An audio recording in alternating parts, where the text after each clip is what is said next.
So a normal sort of thing that we do at St. Louis and St. Francis, this recognition of around St. Valentine's Day, we talk about marriage and the gifts of marriage and the call of the sacrament of marriage. And it's such an important thing to do because, marriage and the family is an essential aspect of the church. We call the family the domestic church, and it needs support and care and consideration on how parents and married couples are supported by the parish and by the church and are recognizing their dignity, this call to the sacrament of marriage. Now, through all salvation history, we see God referring to Israel in the context of marriage. He's constantly sort of referring to Israel in this spousal union and calling Israel back to himself in good and in bad. This recognition that God has care of Israel. And this comes to fulfillment in Jesus Christ, this recognition of the church, Jesus and the church, God drawing us all into relationship with himself in this marital union.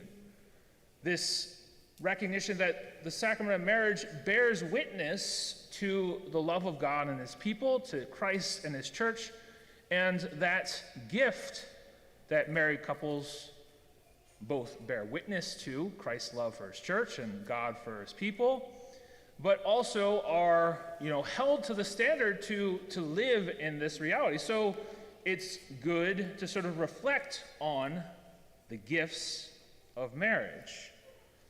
And so, when you become married sacramentally, you're making promises that speak to these gifts. But first, what is necessary? What is the aspects that we need to seek to enter into the sacrament? So I always like to talk about the 4 F's, right? So you're free. You have to be free to give yourself to your spouse.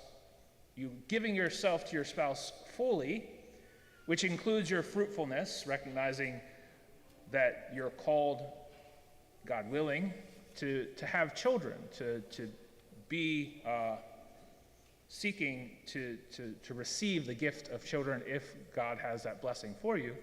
And then it's forever. So these are the dispositions, the mindsets that the sacrament of marriage asks of the spouses preparing for marriage, or the couples preparing for marriage. But then specifically, the gifts that come from those promises, those realities that you enter into in the sacrament of marriage, is the gift of permanence. And this reality that if something goes wrong, you don't have to fear your spouse going the other direction, because they've promised, they've made a commitment to see this through forever. And they've given themselves fully, ideally, to the sacrament of marriage, to their spouse, to their family. And so, good or bad, right, in sickness and in health, your spouse will be there. It might be difficult, it might be hard, but that gift of permanence is evident as we commit ourselves to that reality. Partnership, right? You're not in it alone. You have someone to help you. Now, the gift of our faith, the gift of our relationship with God, of course, is that this partnership, we all have God to support us and give us what we need, but the special union in the sacrament of marriage is partnership between a man and a woman, to support your spouse in all they do, to seek for the good of the other. This reality that you have someone there to support you, to love you, to care for you, to seek for your good, aside from God, who's always seeking for our good, but a person who's in it with you in that permanent way for the long haul. And fidelity, the promise to be faithful to each other in every aspect of our lives.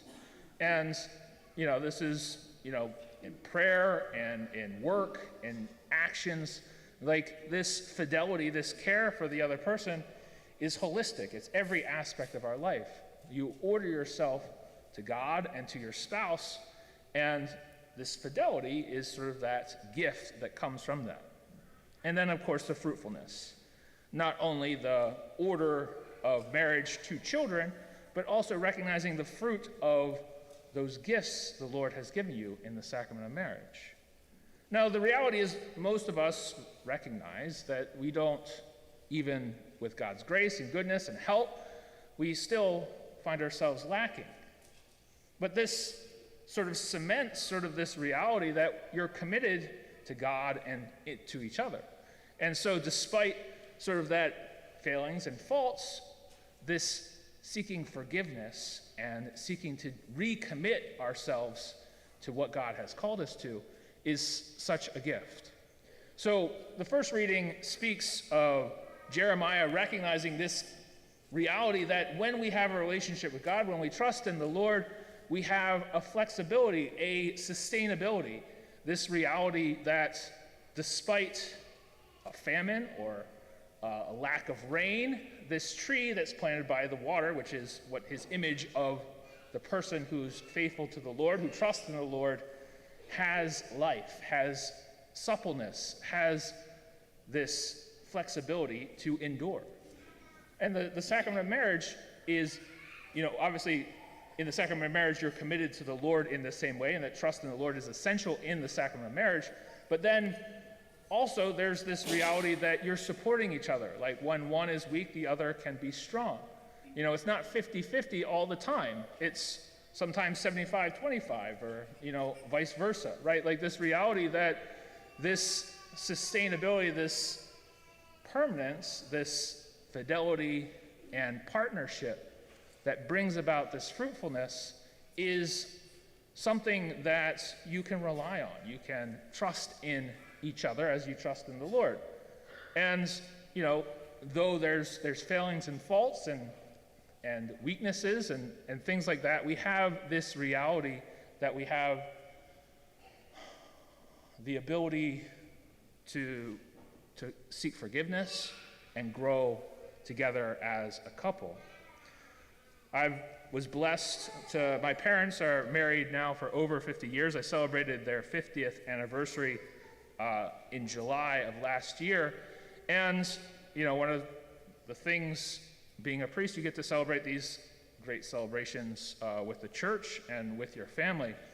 And so just sort of reflecting on that reality of my parents, the witness they had to us as children, as parents, this guiding support, the recognition that they were in it together all the time, and we could sort of trust in that, and sometimes not necessarily to our benefit as far as we were concerned.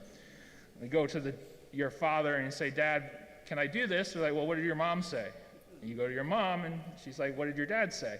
So this reality that they were in it together, and sometimes not always the way that we wanted them to do it.